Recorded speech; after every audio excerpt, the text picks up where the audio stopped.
name's Zach. I'm the media specialist down here at Mazda, Buick GMC, and Subaru, and I'm sitting here with Jason Catlin, and he is the GSM and basically everything of Mazda. He does used cars, he does new cars, he does some of the setting up on the finance, he does a lot of the things here. So Jason, if you didn't know, was my manager beforehand, so I'm kind of starting with him because I have a little bit of familiarity with him, and we kind of understand one another. So the reason I wanted to talk to Jason today is Jason lives by this philosophy, and it's something we've adapted at Mazda.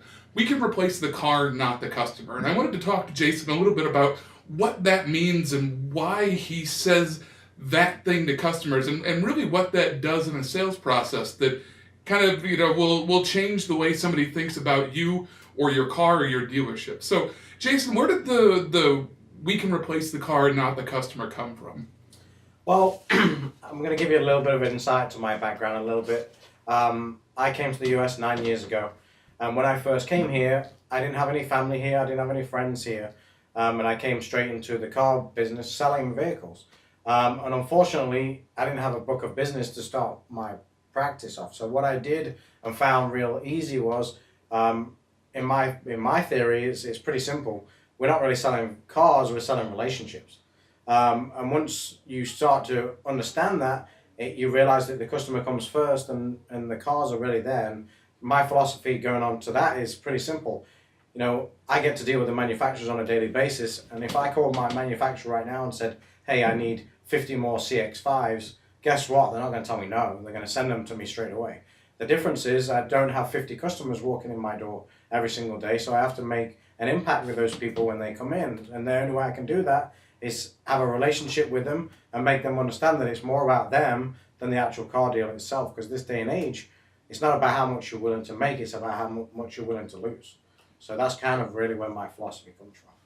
Cool. So and that's awesome. And that's one of the reasons I really enjoyed working with Jason. I was a customer service liaison here, which meant that I was on the backside of all the deals. I took care of customers. I made sure when we did the delivery that they knew how to work everything. I made sure that they were taken care of after the fact. If they had questions, WEOs, that kind of stuff.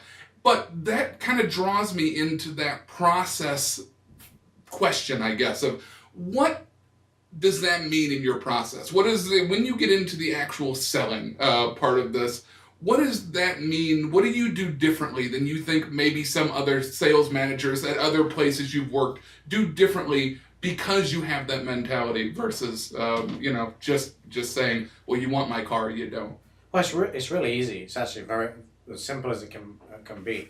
I'm a very process-driven person. And we have a lot of fixed processes here that make it easy for the customer, because it's kind of like, if you think about some of the largest entities in the world, the reason they're that big is because of the processes that they put in place. And we've done the same here. We've instilled some very tight processes that makes it easy for the customer to go through the steps of the sale per se. But where it comes to the hardest part about a car deal is simple. It's the close, trying to get them to commit to that deal. And where that philosophy comes into play hugely is I actually present it, and I've taught my salespeople and everybody else to present it simple. If we can tell me what your numbers need to be. If we can get there, we'll just do it. I'm not going to go back and forth with the whole negotiation part, because we either can do it or we can't do it. It's as simple as that. If, let's say, for instance, I'll give you an example. You want $5,000 for your trade. My salesperson may say to you, where did you get that number from? Purely because, based on my experience, we don't feel it's probably going to be worth that. And then at least we can come up to you with realistic numbers. So one, we're not, doing anything untoward where you think that we're just trying to scam you. If we can get to those numbers, if you tell me I want $5,000 for my trade and I want my payment to be $300 a month, then I'll look at it and I'll be honest with you and turn around and say, look, I can or I can't get there. I'm a salesperson by trade. I've been a salesperson for a long time, but I hate negotiating too. I know how hard that seems to sound coming from a salesperson or a sales manager, but I really don't like negotiating. If I can make this easy for you and let's do the deal, and I make a little bit of money and you save a little bit of money, then what's the difference? Let's just go ahead and do the deal. My biggest thing here is it's not about this one car that we sell. It's about all the cars that you may bring to us. And that's more important to me than just that one deal here or there. That's why the deals are always going to be very different and varied, because it depends on what you think is a good deal. Just because people also will say to us, well, what's your best price?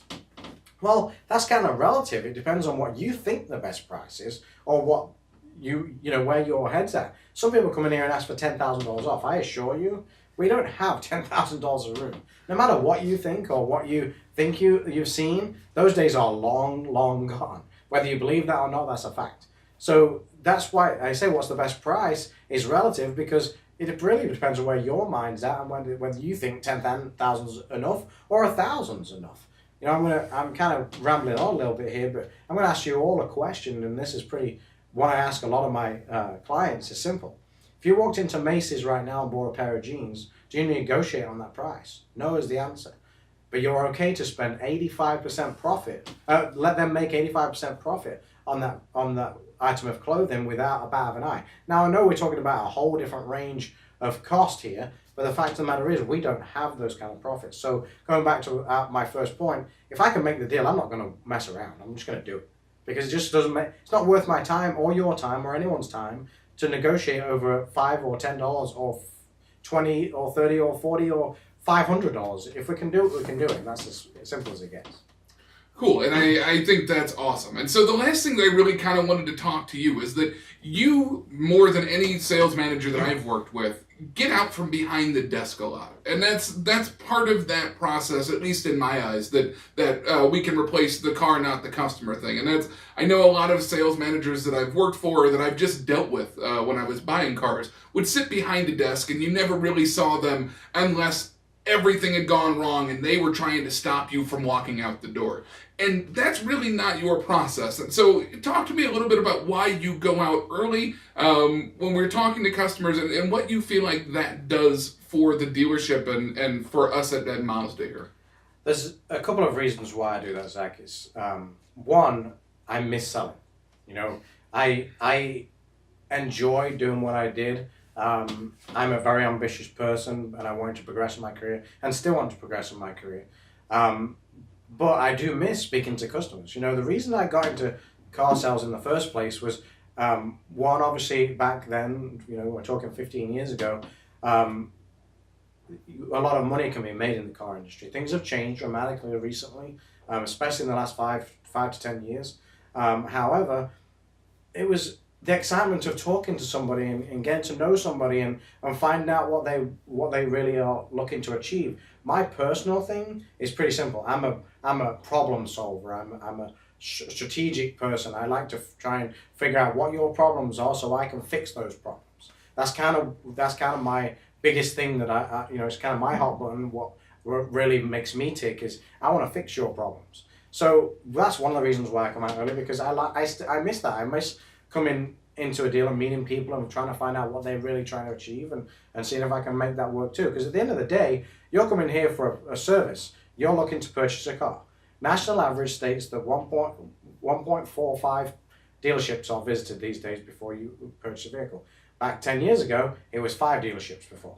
So we both know, whether you might say it or not, that you're pretty much at the end of your buying process.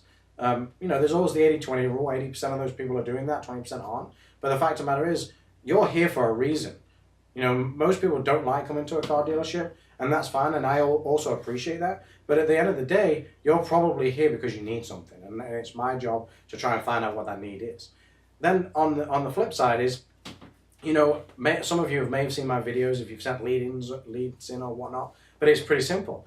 Most of the dealerships you go to are like the Wizard of Oz behind the green curtain that Zach's talking about, where you don't get to see them and they have no relationship. And the other problem where that comes up is, it's always the same. You have 3 or 4 negotiations over and over again, and the sales manager still stands and say, well, I'm just not going to do that deal. Why don't you as a sales manager come out and say to the customer, this is why I can't do that deal, and make it easy? And that's exactly the transparency that I'm trying to create here at Lou Fusz Mazda in particular. I would like to see it a little bit more within the network, but that's obviously not my decision. But it's just simple as that. It's transparency. And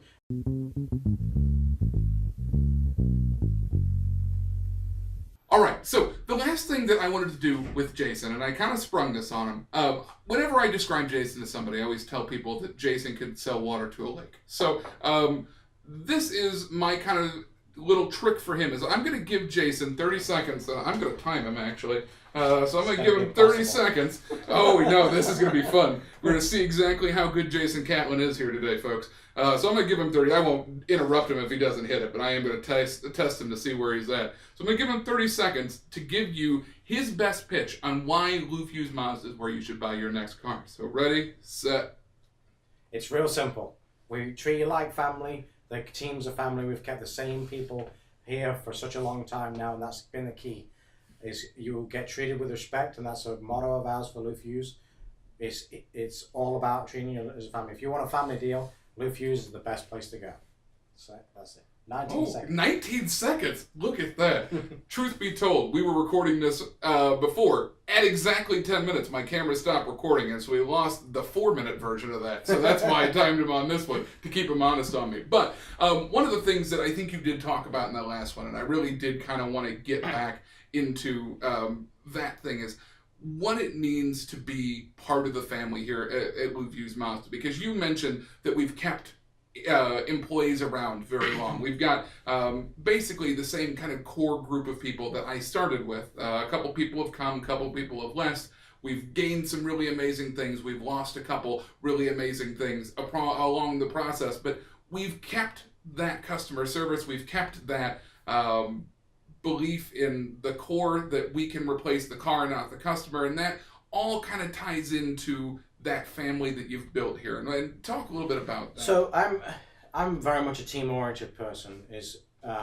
Especially within the dealership, it's if I lose, you lose. If you lose, I lose.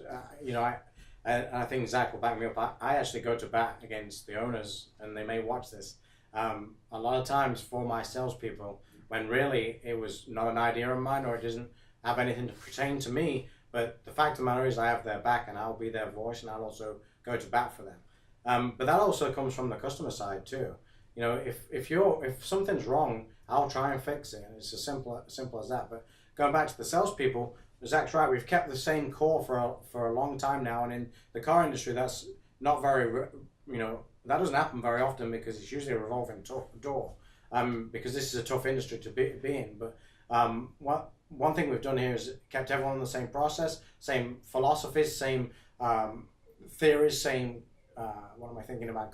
Culture, and that's been the key. And then you also get some consistency as a customer with the salespeople because everyone kind of thinks the same way. That isn't what I talked about earlier a little bit, but that's kind of leading on from there. I can't remember if I mentioned this earlier or not, but I've worked for a corporate and I've worked for a family-run business. The one thing I love about the Fusz organization is it's literally in the middle. They are very family-oriented. They are very big into taking care of their employees and also their customers. But on the flip side, they also are very structured and they have a good corporate side to them. They are a perfect mix, and I love that because I've worked for the corporate and that's tough sometimes because you are just a number to them. And then I've also worked for the family where you have a little bit of nervousness about you because you never really know if today's your last day or if you're going to be there for a long time because things can be changed very dramatically and quickly with really little or no reason for it. It's just it's family run, so they can do whatever they want. That's no disrespect to anybody in particular, but that's just how it is, and that's kind of my philosophy: is keep the team solid, keep everyone consistent, and at the end of the day, a good product will come out of it, and that means the service that you get as a customer. Absolutely, and the thing that we do so very well here is that, and I'm again kind of bragging on me and Jason here a little bit, is that when I was a customer service liaison, we took great care. My whole job was based on making sure that you had the absolute best customer experience, and that's not changing. Chuck Heston is our new customer service liaison. He's amazing. He's our most tenured Mazda employee. He takes really great care of you. He knows absolutely everything about Mazda, and so you're never losing anything. Even when we change hands, this whole system that Jason has built is built on we are going to take care of the customer first no matter what, and that's really what makes the difference here. So that's basically all we have for you, but I am going to give Jason one last chance to plug his other page, which is amazing. So Jason, tell him about your other page. So if anyone is watching who isn't following my page, please like the GSM's Pride. The reason I built that page was for a couple of reasons. One, give some insight to the customer of how the processes happen within the dealership, and also give some help to the salespeople and sales managers or whoever that want to learn a little bit about things that we do and how we've been successful with those things. But I am going to point out something real quick. Not only that, and I'm probably going to steal Zach's thunder here a little bit. We have giveaways on that page a lot of times. And a couple of weeks ago, I gave away a 55-inch smart TV, and then last weekend I gave a dinner for two at Fleming's for Valentine's Day, and then this weekend there may also be some on there, but you'd have to check out the page to find out what they are. Always giving back to the community as much as I can, and that's kind of the philosophy is it's a community, and I want to give back to that community as well as not just take from it. So that's big for us. So please follow that page, because the bigger I can broaden my horizons on that, the more people that can get something out of it. So. Yeah, and possibly the more things he can give away, because the more foot traffic he gets, the more money he gets from the fuses to do things like that. So I don't know if he gets money from the fuses to do any of this anyway, but we're gonna hope that he does. But please do follow. If you're not a FuseTube subscriber, go ahead and subscribe to FuseTube as well. We are on YouTube. Just type in youtube.com/FuseTube. You'll get right to us. Check us out. We're going to have new videos up all the time. So thank you so much for watching. Please come down and check out Lou Fusz Mazda. They're open this weekend 9 to 5. On Saturday, we are open 9 to 9, Monday, Wednesday, and Friday, 9 to 6, Tuesday and Thursday. So come out, check us out. That is, I think all of the Fuse locations are exactly that same schedule, right? So come on out, check out Lou Fusz Mazda. Come down and see Jason. See what We Can Replace the Car, Not the Customer is all about, and see what really being treated like family here at Lou Fusz Mazda is all about. Thank you guys so much.